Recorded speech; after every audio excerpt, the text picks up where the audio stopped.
Burger, sandwich, French fries, ये सब आपको बना सकते हैं एक बहुत ही स्मार्ट इन्वेस्टर। आई नो अब आप सोच रहे होंगे कि Zeenat what's wrong with you? Well that's true.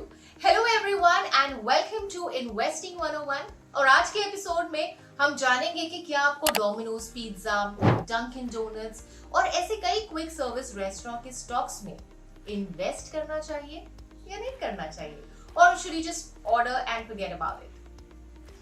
But before we go any further, make sure कि आपने हमारे चैनल को सब्सक्राइब किया है, लाइक किया है, ताकि आप कभी भी कोई भी वीडियो हमारा मिस ना करें।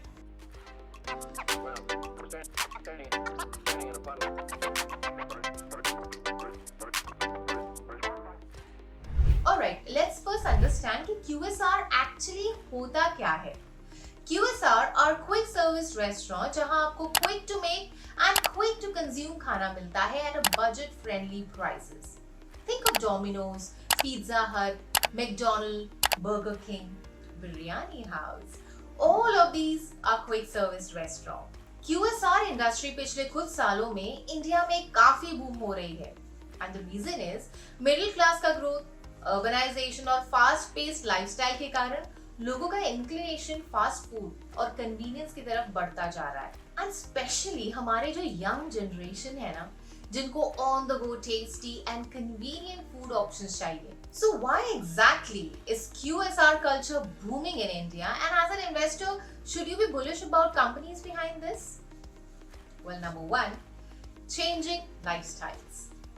अर्बनाइजेशन और हेक्टिक वर्क कल्चर के चलते ना इंडियन अब कन्वीनियंट और क्विक फूड ऑप्शंस पसंद करने लगी है, and that has led to the growth of QSR। Number 2 is India's young demographic. India दुनिया में सबसे ज्यादा यंग देशों में से एक है। इट मींस कि हमारे देश की जो पॉपुलेशन है, जो यंग पॉपुलेशन है, वो दूसरे देशों के मुकाबले काफी ज्यादा है। यंगस्टर्स एक्सपेरिमेंशियल होते हैं, नई कुजीन्स ट्राई करना चाहते हैं, बाहर खाना उन्हें ज्यादा पसंद होता है। And third is affordability. QSRs का खाना कॉम्पिटिटिव प्राइसेस पर मिलता है, making it affordable for middle class. Fourth is digital transformation. Online delivery app जैसे स्विगी, जोमैटो के राइज से QSRs का बिजनेस और भी बढ़ता है। ये 4 factors coupled with the fact that international or Indian QSR chain have realized the potential of Indian markets. इसीलिए उन्होंने इंडियन पैलेट को पसंद आए उस तरह से अपनी कुजीन्स को भी लोकलाइज किया है, जैसे कि मैकारो टिक्की या spicy paneer. All of these show that QSR sector in India is definitely going to grow. लेकिन इन्वेस्टमेंट एंगल से देखें तो क्या QSR इंडस्ट्री के कुछ challenges भी हैं that you as an investor should be aware of? First challenge for QSRs is fluctuating raw material prices. Especially आलू और टमाटर के प्राइस के फ्लक्चुएशन से QSR डायरेक्टली अफेक्ट होते हैं। And second challenge is high competition. हर दिन नए ब्रांड्स मार्केट में आ रहे हैं, making it a very competitive space. And the third challenge for QSRs in India is regulatory concerns.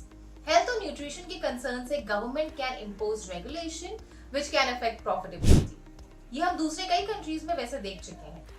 Pros और कॉन्स को समझते हुए अगर आपको QSR सेगमेंट इंटरेस्टिंग लगता है तो आपको कुछ इंडियन QSR कंपनीज के स्टॉक्स के बारे में डेफिनेटली पता होना चाहिए। The first is Jubilant Food Works. ये कंपनी डोमिनोज पिज्जा और डंकिन डोनट्स के इंडियन फ्रेंचाइजीज के लिए जानी जाती है।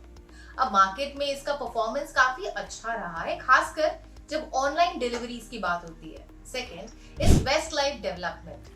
अगर आप मैकडॉनल्ड्स की बात करें तो वेस्टलाइफ डेवलपमेंट उसका मेन ऑपरेटर है वेस्ट और साउथ इंडिया में।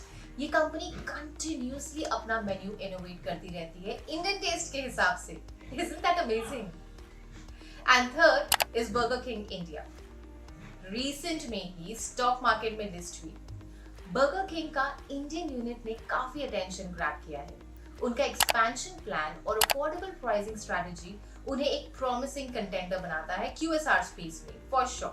Fourth is Barbeque Nation hospitality. Famous for their buffet style restaurant, Barbeque Nation ने रिसेंटली स्टॉक मार्केट में अपनी एंट्री की है।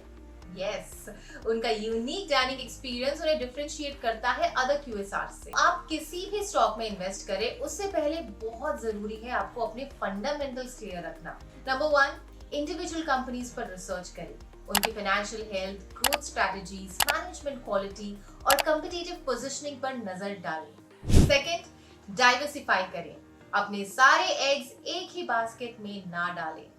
QSR सेगमेंट में भी इन्वेस्टमेंट्स को मल्टीपल ब्रांड या चेन्स में डिस्ट्रीब्यूट करके अपने रिस्क को मिनिमाइज करें। एंड थर्ड, अपडेटेड रहें। F&B इंडस्ट्री हमेशा चेंज होती रहती है। कंज्यूमर की प्रेफरेंसेस, रेगुलेटरी चेंजेस या ग्लोबल इवेंट से इंडस्ट्री पर डेफिनेटली असर पड़ता है। इंडस्ट्री की न्यूज को फॉलो करना आपको इन्फॉर्म्ड डिसीजंस लेने में हेल्प करेगा। और मुझे उम्मीद है कि ये वीडियो आपको मदद करेगा आपके इन्वेस्टमेंट डिसीजंस में। फॉर होमवर्क आई सजेस्ट कि आप अपने पसंद की कोई भी एक लिस्टेड QSR कंपनी के स्टॉक को पिक करें और इसके बारे में रिसर्च करें। And let us know in the comments what you think about it. और अगर आपको ये वीडियो पसंद आया है तो प्लीज लाइक करें, शेयर करें और कमेंट करें। और हाँ, अगर आपने अभी तक हमारे चैनल को सब्सक्राइब नहीं किया है तो please go ahead and do it. I'll see you in the next video. Till then, happy investing. Investments in the security markets are subject to market risk. Read all the documents carefully before investing.